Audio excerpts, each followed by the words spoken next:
from my side. The video I have created only for educational and promotional use so that a visitor, a fan can gain more knowledge for the world. Excellent today's video, man.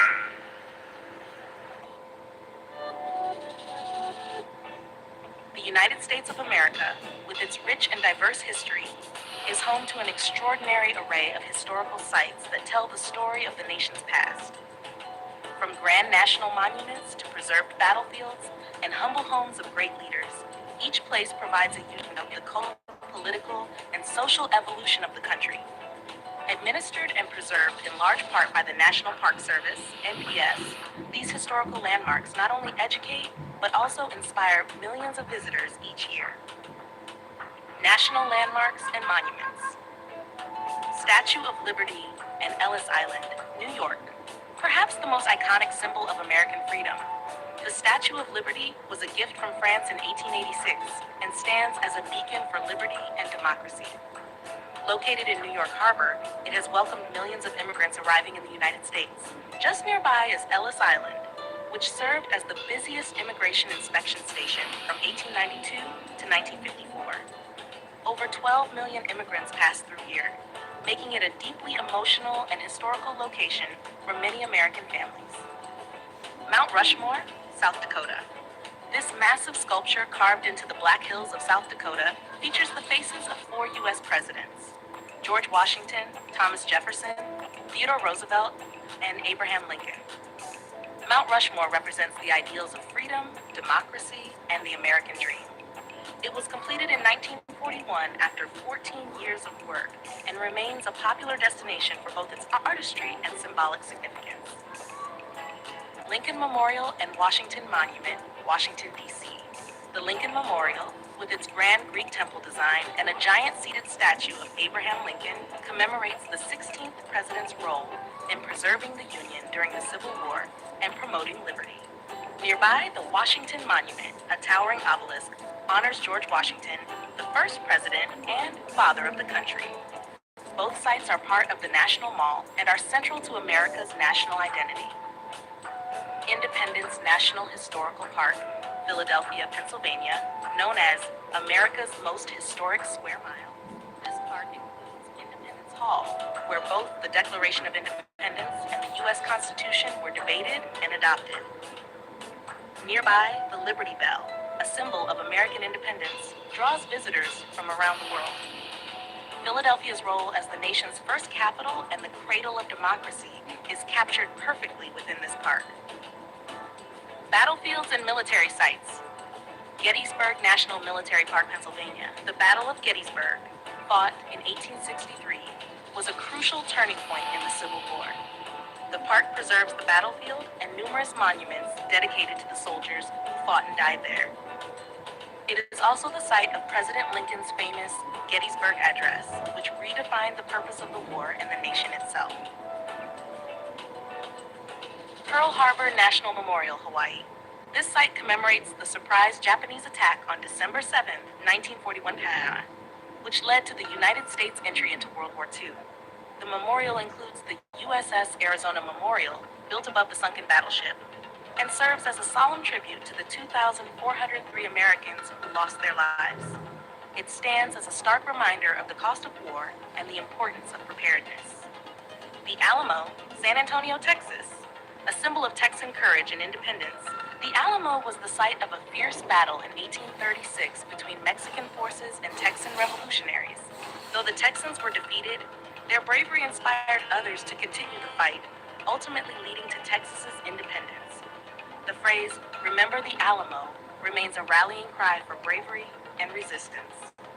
Other notable historic sites. Mount Vernon, Virginia, George Washington's home and plantation, offers a glimpse into the private life of the first U.S. president.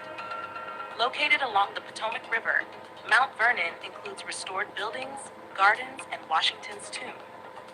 It helps visitors understand the complexities of Washington's leadership, personal life, and his views on slavery and nation building. Colonial Williamsburg, Virginia. This living history museum recreates life in an 18th century American town. Actors in period costume portray real historical figures, allowing visitors to witness colonial-era politics, trades, and daily routines. Williamsburg was once the capital of the Virginia colony and played a key role in early American governance and education. Martin Luther King Jr. National Historical Park, Atlanta, Georgia. This site includes Dr. King's birth home, Ebenezer Baptist Church, where he preached, and his final resting place. It honors the life and legacy of the civil rights leader who led nonviolent protests against racial inequality and helped change the course of American history. The park serves as both a tribute and a call to continue the work for justice. Mesa Verde National Park, Colorado. Unlike many man-made historical sites, Mesa Verde preserves the ancient cliff dwellings of the ancestral Puebloans, who lived in the area from approximately 600 to 1300 CE. These dwellings, built into canyon walls, reveal the advanced architecture, community life, and cultural achievements of Native American civilizations long before European contact. Historical preservation in the USA.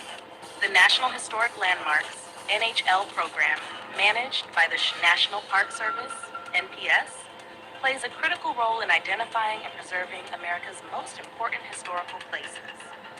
These landmarks are recognized in national significance, while the National Register of Historic Places, NRHP, includes over 80,000 properties significant at the local or state level. The process of designation involves rigorous criteria. Properties can be public or private, but once listed, they benefit from tax incentives, grants, monitoring, and preservation efforts. While owners may object to designation, the Secretary of the Interior can still recognize a site as eligible, ensuring it is noted and valued for historical purposes. New York leads the nation in NHL designations, with 270, and New York City alone accounts for 114 of those. Other cities with large numbers include Philadelphia and Boston, each with their own deep historical roots. Some designations extend beyond the 50 states, including locations in Puerto Rico, the Virgin Islands, and Pacific territories, reflecting America's broader historical footprint.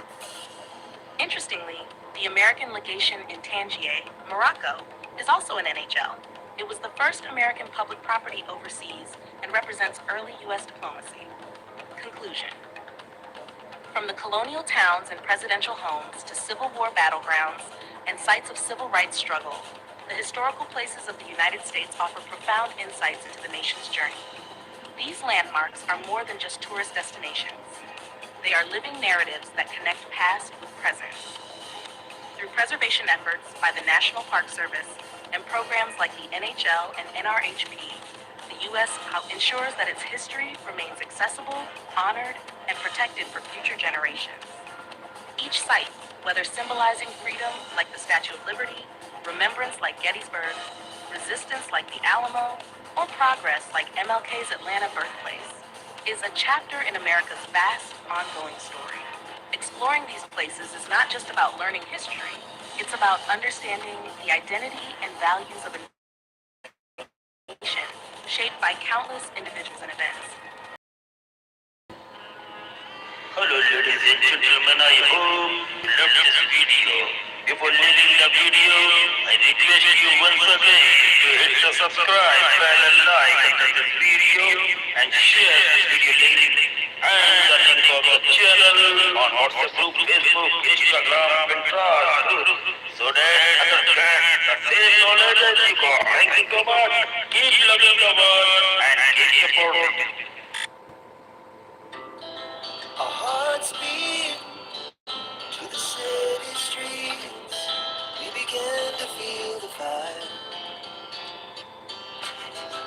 We rise like tall buildings as the chemicals they take us higher. The night's young, it has just begun. Hello ladies and gentlemen, you are watching Edwin GQ World. I am Edwin Sunny, making disclaimer from my side that this is the video I have created only for educational and promotional use so that a visitor, a fan can increase his own knowledge for the world. Let's begin today's video, man. The History and Geography of Georgia, created by Admin Sonny for educational purpose only to grow your knowledge about the world. Introduction. The country of Georgia is a small but historically rich nation located at the crossroads of Eastern Europe and Western Asia, nestled in the South Caucasus region. Despite its modest size, Georgia's history is deeply fascinating, stretching back thousands of years to the prehistoric era. It has been shaped by powerful kingdoms, foreign invasions, golden ages, and modern struggles for independence. Alongside its history, Georgia also boasts breathtaking landscapes.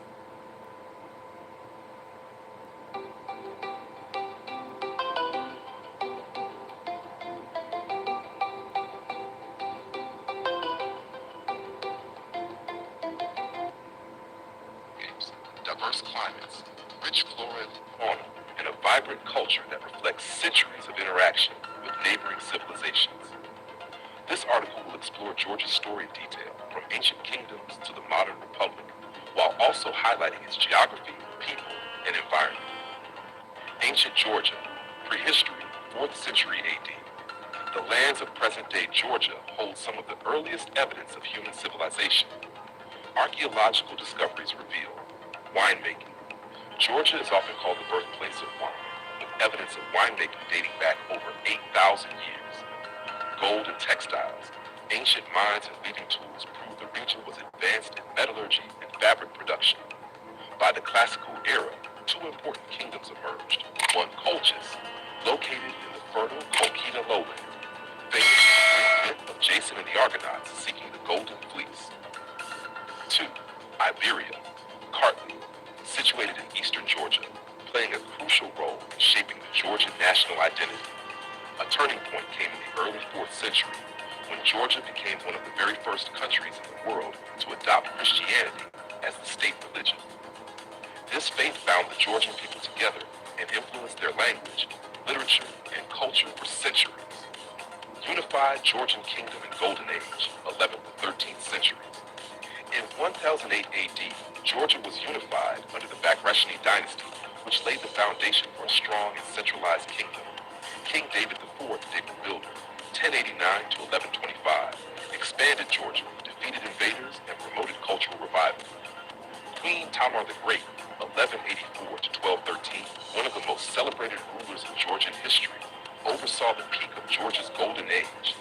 Under her reign, Georgia expanded its borders, fostered trade, built magnificent churches and fortresses, and became a center of art and literature. This era marked Georgia as a powerful kingdom in the Caucasus, respected by neighbors and feared by rivals. Decline in foreign domination, 15th to 19th centuries. From the 15th century onward, Georgia's power began to decline due to both internal divisions and external threats. Mongols invaded during the 13th century, weakening the kingdom. Later, the Ottoman Empire and Persian Empire competed for influence, often dividing Georgia into smaller, weaker principalities. By the early 19th century, unable to resist stronger powers, Ladies and gentlemen, I'm sure that you are getting good knowledge about the world and keep on enjoying. Only one thing I want, just hit the subscribe button like below this video. Keep on enjoying the videos for lifetime. Georgia gradually came under the control of the Russian Empire. In 1801, eastern Georgia was officially annexed, followed by other regions in later years. Brief independence in Soviet era, 20th century. The 20th century brought dramatic changes. After the Russian Revolution, 1917, Georgia declared independence in 1918 and established the Democratic Republic of Georgia. However, this freedom was short-lived. In 1921, the Red Army invaded, and Georgia was incorporated into the Soviet Union. During the Soviet era, Georgia developed industries, education, and infrastructure, but political freedoms were suppressed. Modern Georgia, 1991 present. As the Soviet Union collapsed, a strong independence movement emerged in Georgia. On April 9, 1991, Georgia declared independence. Since then, the country has faced significant challenges. Internal instability in the 1990s. conflicts with Russia, particularly in Abkhazia and South Ossetia, regions that remain disputed to this day. Despite these challenges, modern Georgia has rebuilt itself as a democratic nation, aiming for closer ties with Europe and the West while preserving its unique traditions. Physical geography of Georgia. Although small, Georgia's geography is incredibly diverse. Relief and terrain. Kolkita lowland, west, fertile plain, historically Colchis, rich in agriculture. Caucasus Mountains, north, snow-covered peaks, natural defense barrier. Lesser Caucasus, south, rugged highlands. More than one-third of Georgia is covered with forests, while rivers and gorges create dramatic landscapes. Climate. The climate varies by region. Western Georgia, humid subtropical, with warm winters and heavy rainfall, 40 to 100 inches annually. Eastern Georgia, more continental, with drier winters and hotter summers. High mountains, alpine climate, with snow and ice year-round above 11,000 feet. Soils. The Kolkita lowland has rich alluvial soils, perfect for crops like citrus and tea. Mountain soils support forests and pastures, while eastern steppes favor wheat and grapes. Plant and animal life. Georgia's biodiversity is remarkable. Flora: oak, chestnut, beech, alder, fir, ash, linden, apple, pear, rhododendron, and citrus. The western forests are especially lush, with eucalyptus and evergreen shrubs. Fauna: mountains, goats, Caucasian antelope, black grouse, and eagles. Forests: wild boars, bears, wolves, lynx, jackals, and deer. River seas: trout, sturgeon, and black sea fish. This blend of ecosystems makes Georgia a haven for both wildlife and agriculture. People of Georgia. Georgians call their country Sakartvelo and themselves Kartvelo. The word Georgia comes from the Persian term George. About 80% of the population are ethnic Georgians. Minorities include Armenians, Russians, Azerbaijanis, Ossetis, Greeks, and Abkhazians. Georgia's rich ethnic diversity reflects its position at the crossroads of Europe and Asia. Conclusion. The history and geography of Georgia offer a perfect example of how a small country can have a vast and influential past. From the ancient kingdoms of Colchis and Iberia, through its Christian heritage, the Golden Age under Queen Tamar, centuries of foreign domination, and its modern struggles, Georgia has maintained a strong national identity. Its landscapes, ranging from Black Sea shores to snowy Caucasus peaks, add natural beauty to its cultural wealth. The Georgian people, known for their resilience and hospitality, continue to build their future while respecting their past. Thus, Georgia is not just a country on the map, it is a land of legends, endurance, and extraordinary diversity. Word count, 1,007. Would you like me to also... Hello ladies and gentlemen, I hope you love this video. If you're liking the video, I request you once again to hit the subscribe button and like this video and share this video link and the link of the channel on WhatsApp group, Facebook, Instagram, and Facebook, so that there's no letter you go. Thank you so much. Keep loving the world and keep supporting. Our hearts beat to the city streets. We began to feel the fire. We rise like tall buildings as the chemicals they take us higher. The night's young, it has just begun. Hello ladies and gentlemen, you're watching Edmondson GQ World. I am Edmondson, making disclaimer from my side that this is the video I have created only for educational and promotional use so that a visitor, a fan can increase his own knowledge for the world. Let's begin today's video, man. 1,000 words. This video was created by Admin Sunny, only for educational use. Singapore's story is a fascinating journey of transformation, from a small fishing village to a powerful global city-state. Situated at the southern tip of the Malay Peninsula, Singapore has always had strategic importance. Over centuries, it evolved from a humble trading port known as Temasek to a modern, independent nation. Early beginnings, the age of Temasek. Before Singapore became known by its current name, it was referred to as Temasek, a Javanese word meaning sea town. It was already a significant maritime trading hub by the 13th and 14th centuries. Historical records and archaeological evidence show that the island had a thriving settlement. It served as an outpost for the Srivijaya Empire, a powerful maritime kingdom based in Sumatra. In the 14th century, Temasek appeared in Chinese traveler Wang Dayuan's writings, which describe it as a busy port. In fact, around the year 1349, about 70 Siamese warboats attempted to conquer Temasek, proving its growing importance. The Javanese Majapahit Empire also listed it among their conquered territories in the poem Nagarakataka, 1365. Eventually, the trading significance of Temasek declined, especially after the rise of the port of Malacca. However, its location remained highly valuable. The legend of Singapore, the name Singapore, meaning Lion City, is believed to have originated in the 14th century. According to the Malay Malay, a Srivijayan prince named Sri Tribhuwana landed on the island and saw a strange creature he thought was a lion. Taking it as a good omen, he named the city Singapore. Though lions were never native to the region, the name stuck, symbolizing strength and courage. Colonial era, rise of trading power. The modern chapter of Singapore's history began in 1819 when Sir Stamford Raffles, representing the British East India Company, arrived on the island. He saw great potential in Singapore's location and established a free trading post, which allowed ships from all nations to trade without penalty. By 1824, the British had formal control over Singapore after a treaty with the Sultan of Johor. It became part of the Straits Settlement in 1826, along with Penang and Malacca. In 1867, Singapore became a British crown colony, meaning it was directly governed by London. Due to its free port policy and strategic location on the Strait of Malacca, Singapore quickly grew into a major hub for shipping, trade, and immigration. People from China, India, the Malay Archipelago, and Europe arrived to settle, trade, and work. World War II and Japanese occupation. Singapore's reputation as an impregnable fortress was shattered during World War II. In February 1942, Japanese forces invaded and defeated the British Army, taking control of the island. They renamed it Seoul-2, meaning Light of the South. The Japanese occupation lasted until 1945 and was one of the darkest periods in Singapore's history.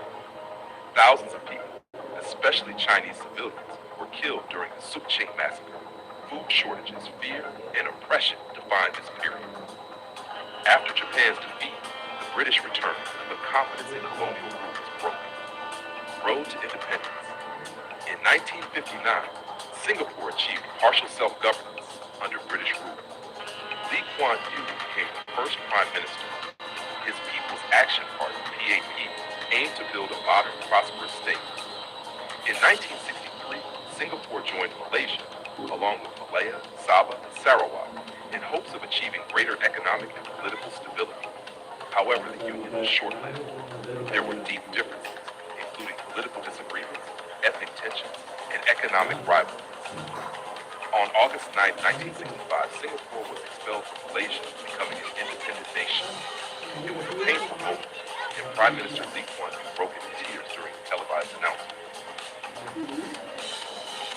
Building a nation, struggles and successes. In 1965, Singapore faced massive challenges. No natural resources, high unemployment, housing shortages, ethnic divisions among Chinese, Malays, and Indians, lack of a standing army. Yet, through strong leadership, sound policies, and strict governance, the country transformed rapidly. The Housing and Development Board, HDB, was created to provide affordable public housing. Education and healthcare were expanded. The economy was industrialized. Foreign investment was welcomed. English was adopted as the working language to unite communities and connect with the world. Economic miracle. Singapore's transformation is often called an economic miracle. From the 1970s onward, it shifted from labor-intensive industries to high-tech sectors. The port remained vibrant, but the country also became a leader in banking, finance, electronics, biotechnology, and tourism. Today, Singapore, one of the richest countries per capita, ranked among the top 5 busiest ports, a major financial hub in Asia, known for its cleanliness, safety, and governance. Modern Singapore, a global city. In the present day, Singapore is a model of urban planning, governance, and economic growth. It is famous for Changi Airport, consistently ranked the world's best, Marina Bay Sands, an iconic hotel and entertainment complex, multicultural society with harmony among Chinese, Malays, Indians, and others, education system considered among the best globally, green initiatives, city in a garden with extensive greenery and sustainable architecture. Despite being a small island with limited land and resources, Singapore has become one of the most advanced and respected nations. Key takeaways from Singapore's history. Geography matters. Its location helped it become a trading hub. Leadership is crucial. Visionary leadership by Lee Kuan Yew and others helped build the nation. Multicultural harmony. Singapore promotes racial and religious tolerance, critical for peace. Innovation and education. Investing in people and technology propelled its growth. Final word. From a fishing village to a colonial port, from war-torn occupation to a powerhouse economy, Singapore's history is a story of resilience, transformation, and hope. This educational video was created by Admin Sunny to help you understand how a small island with big dreams became one of the most successful countries in the world. Don't forget to click subscribe and the bell icon so you never miss our upcoming educational videos. Also, share this video link in your WhatsApp groups, school groups, and with friends and family. Thank you for watching. Hello ladies and gentlemen, I hope you love this video. Before leaving the video, I request you once again to hit the subscribe button and like this video and share this video link and the link of the channel on WhatsApp group, Facebook, Instagram, Pinterest group so that others get the same knowledge as you got. Thank you so much. Keep loving the world and keep supporting. Our hearts beat to the city streets. We began to feel the fire. We rise like tall buildings as the chemicals that take us higher. The night's young, has begun.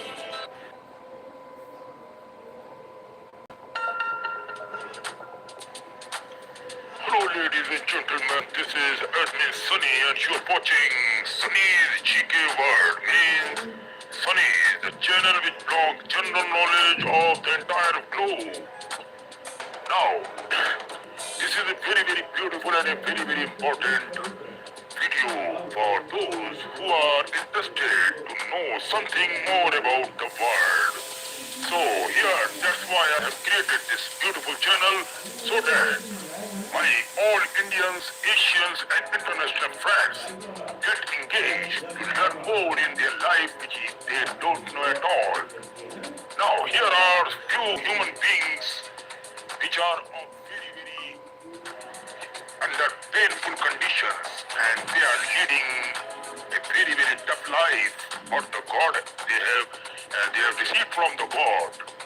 Now, here I will going to talk about a woman who lives in water. Her name is Aruna Ghosh from India. Who is Aruna Ghosh? Aruna Ghosh from West Bengal suffers from a rare and painful medical condition. Whenever the wind blows, her entire body experiences unbearable pain. This is her very, very deep problem. As if her skin is burning, like she feels that her skin is burning in a fire. To get relief, she spends nearly 14 hours a day submerged in a nearby lake near to the house. The water soothes her pain, allowing her to survive. Because of her poor financial situation, The conditions are not like that, so she can able to take a proper treatment for the problem. Now, she cannot afford hospital treatment even, and instead depends on the lake for comfort. Her life is a heartbreaking example of human tolerance against extreme sufferings. Now, who is number two? The world's dirtiest man, Amu Haji from Iran. Amu Haji from Iran became world famous for his unusual lifestyle. He reportedly lived to be around 87 years of age right now, though the text says 181 and had not bathed since 1954. Since 1954, he has not taken any bath. Now, this is very, very ridiculous to watch and listen about this.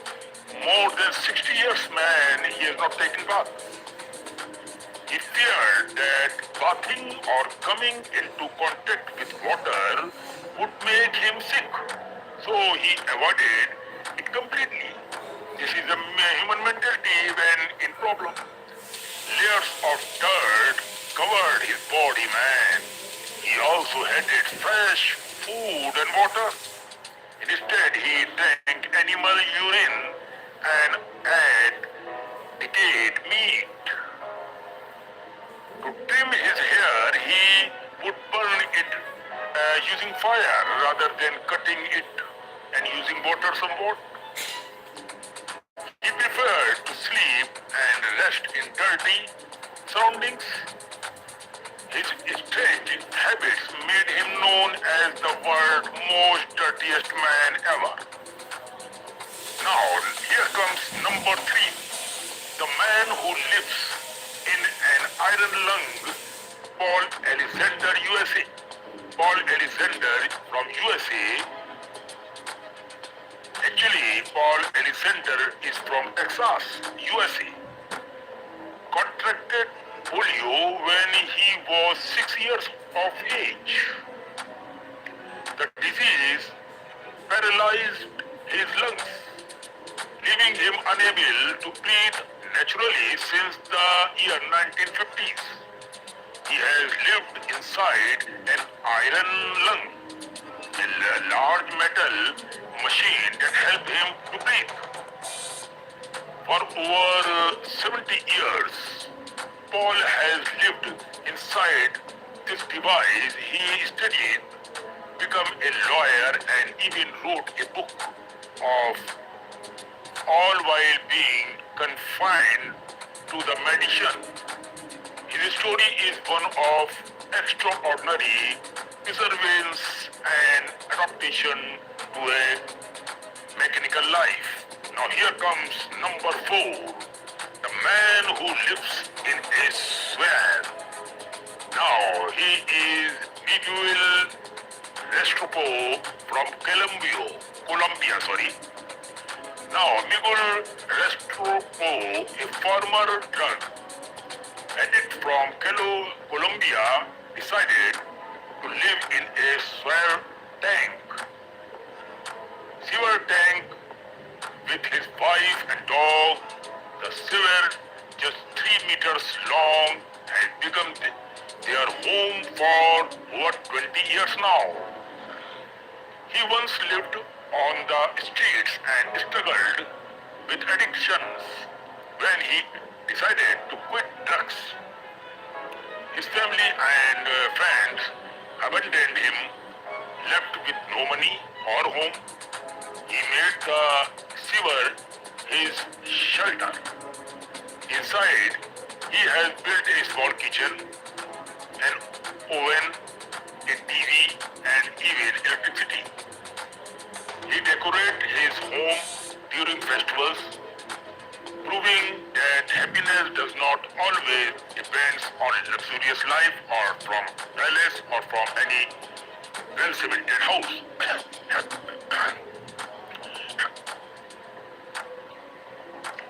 Happiness can come from any other places also if you are satisfied.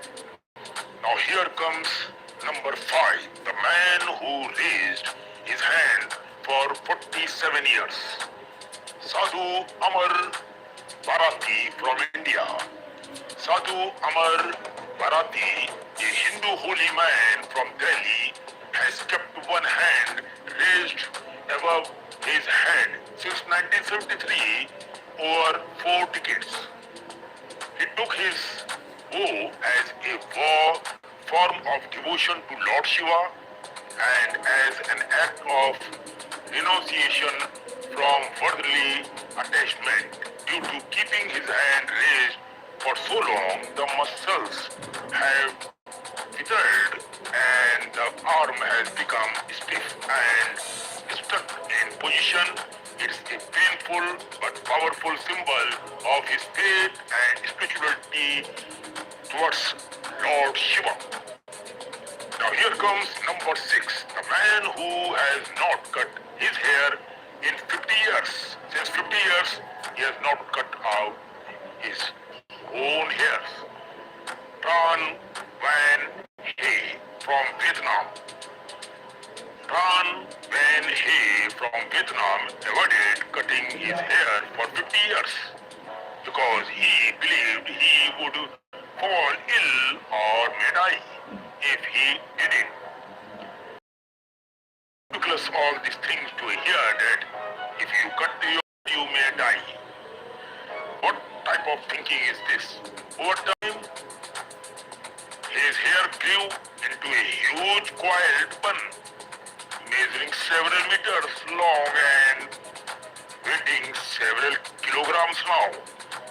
His fear of bad luck turned into a record-breaking achievement. He became known as the man with the longest hair in the world. Wow! Now, on number 7 comes another gentleman, the man who has not eaten or drunk anything for 70 years. Prahlad Jani from India.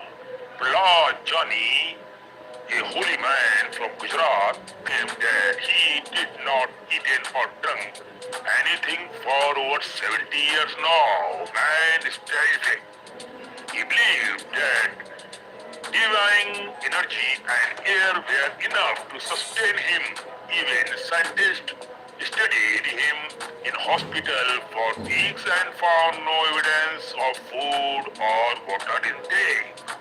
This is the proof of what you are voting for. Johnny also claimed he did not urinate or defecate, saying that yoga and meditation helped him control all bodily needs.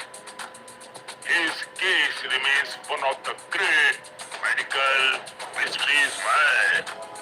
Now, here comes number 8, the conjoined twin who lived for 66 years, Ronnie and Tony.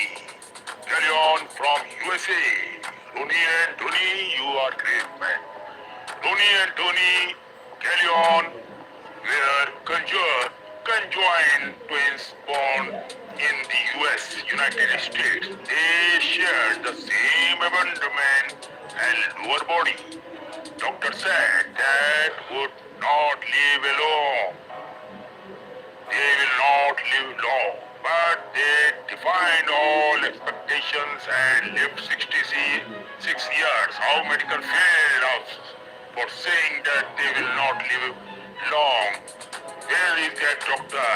Then why are you saying if you are a doctor, you are not a God man? This is my interpretation for any doctor in the world. God has given, he will prove, not any doctor. You doctors only examine, you cannot be forecast, okay? Setting a world record for the longest living conjoined twins in the world. They performed in very series during their youth and later become local celebrities for their resilience and cheerful attitude towards their life. Beautiful, very nice. I like it. What can doctor do? Doctor is not God, man. Number 9 comes the girl who lives in a plastic tub. Rehma Haruna from Nigeria. Rehman Haruna from Nigeria was born healthy, but at 6 months old, a mysterious illness stopped the growth of her limbs. Her arms and legs moves, leaving her unable to move. Since then, she lived her entire life in a plastic tub, which her family used to carry her from one place to another place. Despite her condition, she smiled and dreamed of owning a small grocery store. Wow. Her story inspired millions worldwide before she sadly passed away at the age of 90. So sorry for that. God will give you another chance, another life. My wishes, my prayer for this beautiful girl. So don't worry, I pray for your soul and Sunny here. Don't you worry. The man who lives alone in Antarctica is Alan, Antarctic researcher. Finally, there Alan, a man who lives entirely alone in Antarctica, one of the coldest and most desolated place on Earth. He worked as a researcher or station keeper, surrounded only by snow and ice. No trees there, no animals there, and no other human for hundreds of miles from the area. Despite dislocation, Alan finds peace in his saluted areas, and you can say solitude, and has adapted to life in one of the hardest environment on the planet. Now, these are 10 gentlemen about which I have talked about. Now, the conclusion here is this story shows that the world is full of incredible and unusual individuals who live in ways most of us can't imagine, man. Where by choice, by faith, by circumstances, or by illness, each one of them teaches a unique lesson. Aruna reminds us of strength in pain. Number 2, Amu Haji of defense against norms. Number 3, Paul Alexander of courage in limitations. Now, next one is Miguel Restrepo of hope is poverty. Another one is Amar Bharati of spiritual devotion. Dan Van Hay of faith in superstitions, and Prahlad Jani of mystery beyond science. Ronnie and Donnie, the two brothers of brotherhood in unity. Rehma Haruna of acceptance and the grace. Alan of endurance in loneliness. They are living or we are living. Testaments to how was. You see, it is a dramatic lifestyle, and it goes like that with the God has provided. This is Edmund Sunny saying goodbye to all my fans and friends who are watching my video. Before leaving this video, I only request to hit the subscribe bell and like under this video so that you never lose the upcoming another story on this channel, and make sure to hit the subscribe bell and like on my all other music channel, also movie channel. Sunny's Explain Movie channel is just launched so that you can understand the movie story fully in my style. Thank you so much for watching this video, and make sure to follow the Facebook page, Instagram page, Thread page, and take care of yourself. Bye. Hello ladies and gentlemen, I hope you love this video. Before leaving the video, I request you once again to hit the subscribe button and like this video, and share this video link and the link of the channel on WhatsApp group. Facebook, Instagram, Pinterest, so that others can get the same knowledge as you got. Thank you so much. Keep loving the world and keep supporting. Our hearts beat to the city streets. We began to feel the fire. We rise like tall buildings as the chemicals they take us higher. The night's young, it has just begun. Hello, ladies and gentlemen, you are watching Attention is GQ World. I am listening, making disclaimer from my side that this is the video I have created only for educational and promotional use so that a visitor, a fan can increase his own knowledge for the world. Let's begin today's video, man.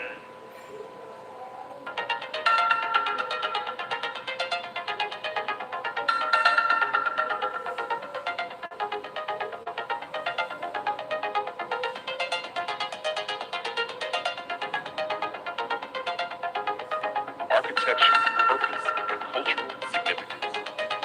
The Great Wall of China, a monument of history, defense, and civilization.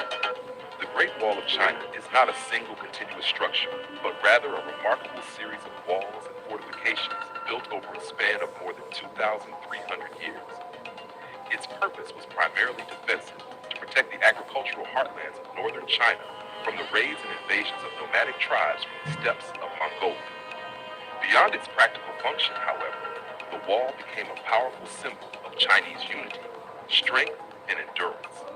Declared a UNESCO World Heritage Site in 1987, it remains one of the most iconic landmarks of human civilization. Early construction. Fragmented walls of warring states, 7th century BCE to 3rd century BCE. The story of the Great Wall begins in the 7th century BCE, when China was divided into small rival kingdoms. These states were constantly threatened not only by each other, but also by nomadic groups from the north, such as the Dong and the Xiongnu. Chu State, one of the first to build defensive barriers. It created the so-called Square Wall, designed to protect its northern capital and territory. Qi State constructed large defensive embankments using rivers, hills, and man-made walls. The Qi Wall stretched to the Yellow Sea, built with tamped earth and stone. Yan State erected two defensive lines, the Northern Wall and the Yishui Wall, against nomadic threats in rival states like Qi and Zhao. Zhao, Wei, and Zheng states each developed their own wall systems, often using rammed earth technology. These fortifications were less about unifying China and more about regional defense.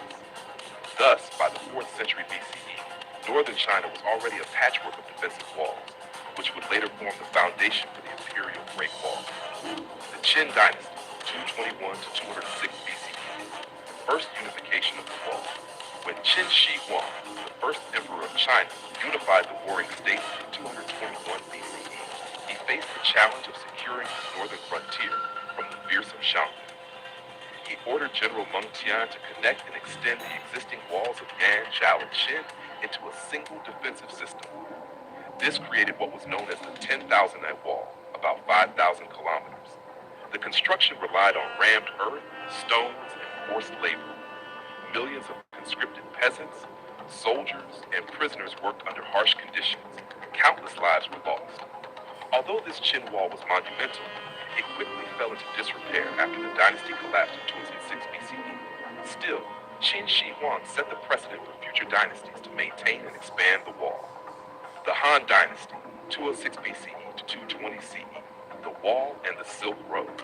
The Han Dynasty, especially under Emperor Wu, 141 to BCE, revived the wall to defend against the Xiongnu and to protect the emerging Silk Road trade network. Construction stretched westward across Gansu and Xinjiang, reaching as far as Lapner. New techniques included beacon towers every 5 li, about 2 kilometers, watchtowers every 10 li, and garrisons every 30 li. The wall not only provided security, but also regulated trade, migration, and taxation along the Silk Road. During this time, the wall became both a military barrier and an instrument of economic control. From the northern northern dynasties to the Yuan dynasty, 3rd to 14th century. Over the next 1,000 years, different dynasties modified and repaired the wall depending on military needs. Northern Wei, 386 to 534 CE, built long stretches to defend against Ruor and Khitan tribes. Northern Qi, 550 to 5577 CE, carried out massive construction projects with over 1.8 billion workers, extending the wall nearly 900 miles. Sui Dynasty, 581 to 618 CE, ordered 7 major repairs in less than 40 years. Tang Dynasty, 618 to 907 CE, largely abandoned the wall because China had expanded far beyond it and defeated the nomads militarily. Song Dynasty, 16 to 1279 CE, faced constant threats from the Liao and Jin, but lacked resources to fully restore the wall. Yuan Dynasty, 1206 to 1368 CE. The Mongols controlled all of China and saw little use for the wall, though they maintained certain passes for commerce and rebellion control. By the end of the Yuan period, the wall was in ruins, awaiting its greatest reconstruction under the Ming. The Ming Dynasty, 1368 to 1644, the wall we know today. When the Ming Dynasty came to power after expelling the Mongols, they faced the constant danger of renewed invasions. Thus, they launched the most ambitious rebuilding of the Great Wall. Materials and techniques. Unlike earlier dynasties that relied on rammed earth, the Ming used bricks, cut stone blocks, and mortar reinforced with sticky rice. This made the wall far stronger and more durable. Design. The wall averaged 23-26 feet, 7 to 8 meters high, with a width of 21 feet at the base and 19 feet at the top. Watchtowers, beacon towers, and fortified passes, such as Zhuangguan and Shanhaiguan, strengthened its defense. Strategic gates. Zhuyang Pass, near Beijing, was among the most crucial, protecting the capital from northern invaders. Dual walls. In many places, the Ming built inner and outer walls, creating layers of defense. It is estimated that over 8,000 miles, 13,000 kilometers of walls, including natural barriers, towers, and trenches, were maintained during the Ming. Much of what tourists see today, battling Mutianyu scimitar, dates back to this era. Qing Dynasty, Qing 1644 to 1911, decline of the wall. The Manchu rulers of the Qing Dynasty did not emphasize the wall as much as the Ming. Instead, they followed a strategy of diplomatic integration and alliances with Mongols and Tibetans. As the empire expanded deep into Central Asia, the wall lost much of its military significance. It gradually decayed, though certain sections were repaired for local defense and symbolism. Has structure and features of the Great Wall. The wall was not simply a single barrier. It was a complex military system with several components. 1. Walls, constructed from local materials, tamped earth in deserts, stone in mountains, bricks near cities. Heights range from 15 to 30 feet, wide enough at the top for soldiers and horses. 2. Watchtowers, built at regular intervals for surveillance and signaling. 3. Beacon towers, used for communication through fire signals by night and smoke signals by day.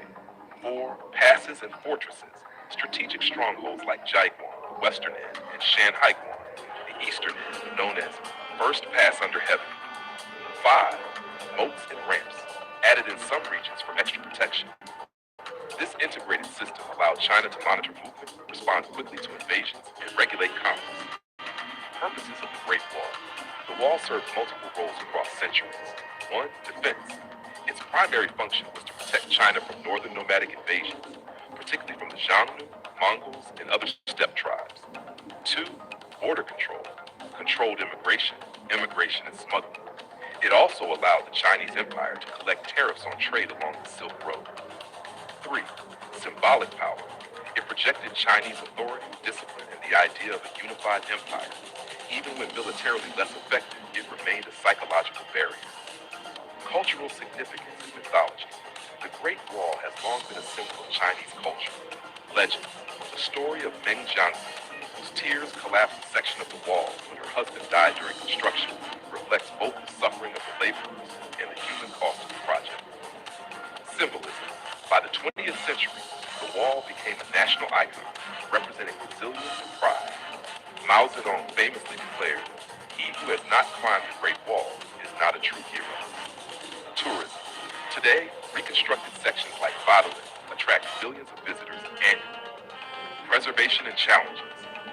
Despite its fame, large portions of the wall have eroded or disappeared due to natural weathering, neglect, and human destruction.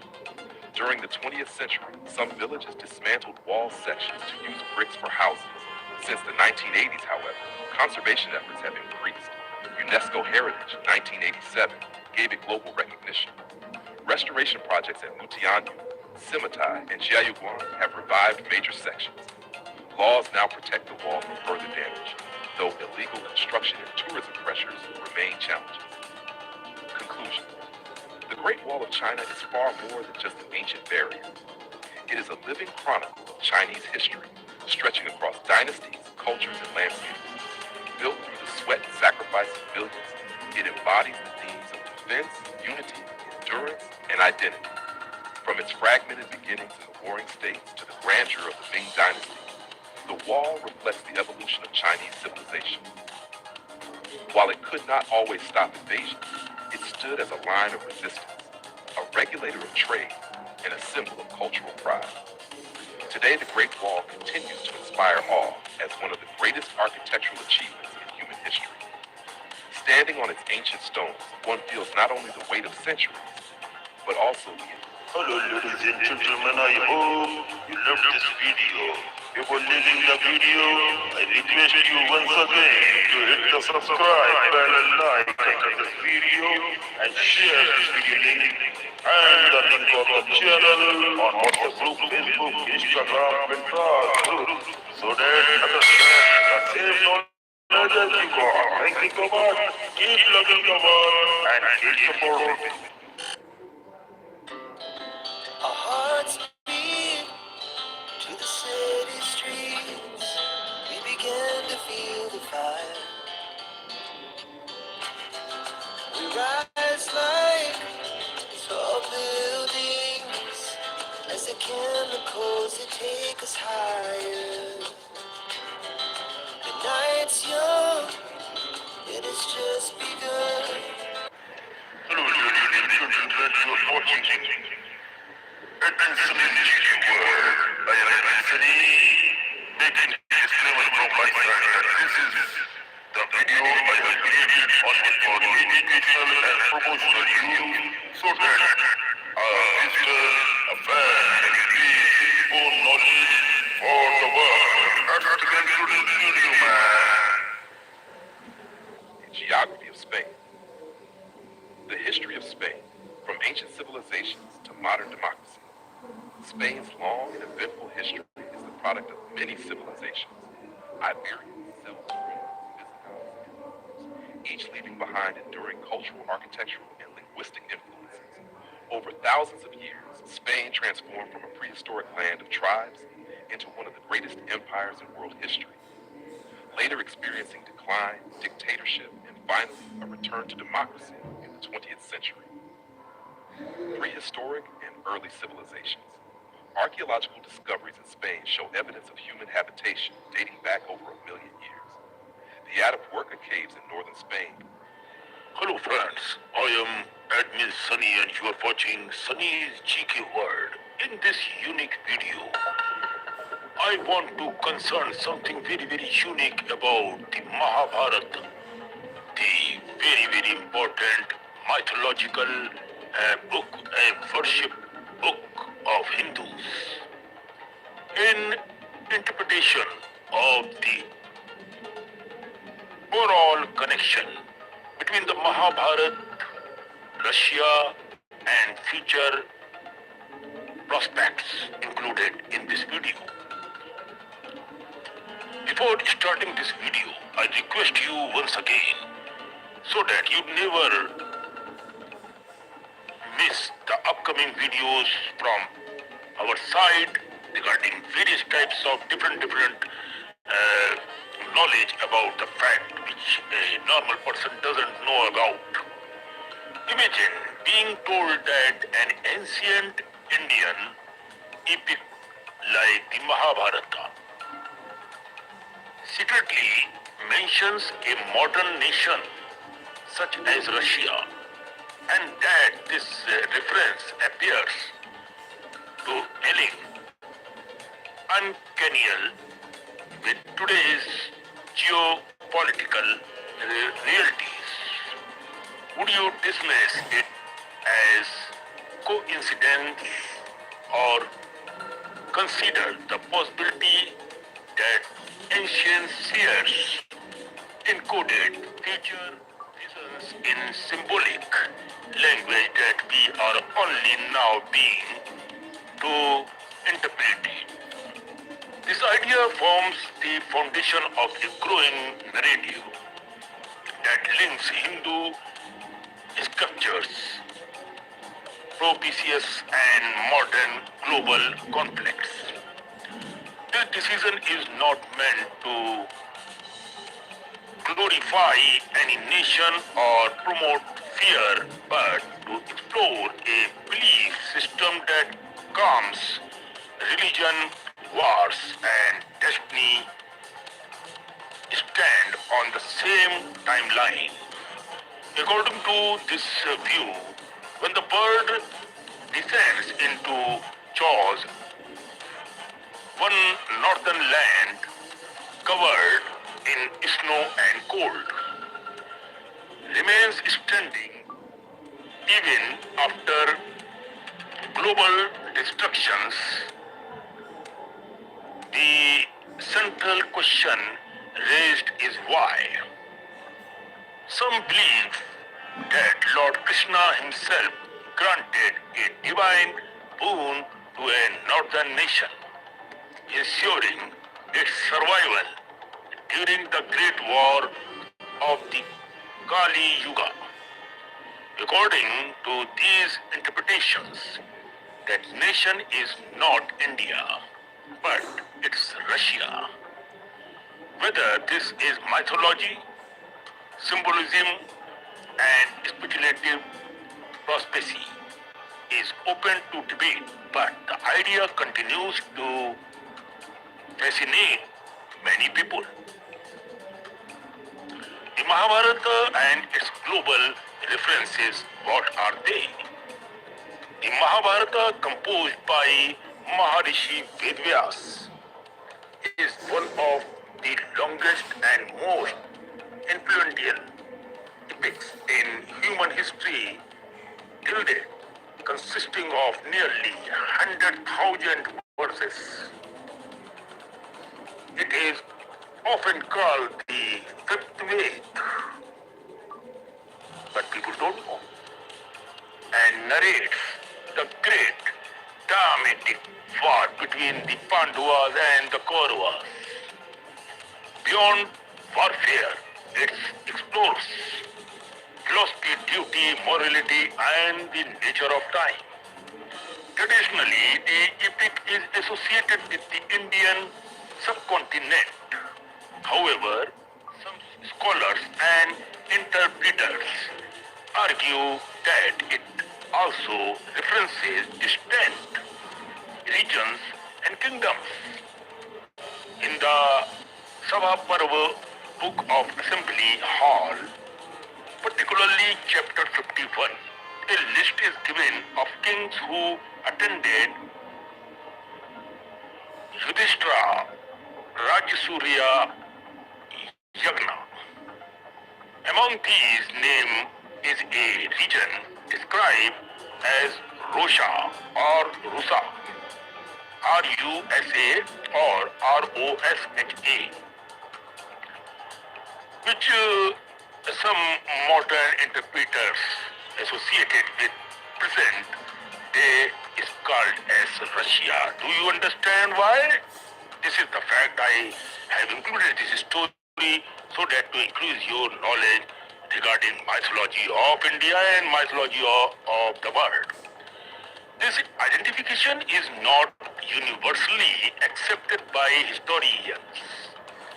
Most academic scholars treat these names as symbolic or referring to Central Asia, Central Asian tribes, rather than modern nations. State still proponent and of the theory argued that ancient geography was far broader than commonly assumed. So, part by part we will go through the matter. India-Russia friendship and its symbolic meaning. What's that? In modern times, India and Russia have shared a long-standing strategic partnership from Cold War diplomacy to military and political cooperation. Russia has frequently supported India on international platforms in the United politics and extends back to the era of Lord Krishna. According to legend, a northern king, sometimes named Rushk, that is R-U-S-K, or Rose, R-O-S-H, approached Lord Krishna during or after the Mahabharata war, seeking or serve dharma. Lord Krishna, preparing to leave the earlier realm, is said to have pledged the king's land, declaring that it would remain strong in Kali Yuga, means Kali Yuga, and protect righteousness when dharma peaked. Again, it is important to note that such stories do not appear clearly in critical editions of Mahabharata. Circulate in folklore, religion, tradition and literary text.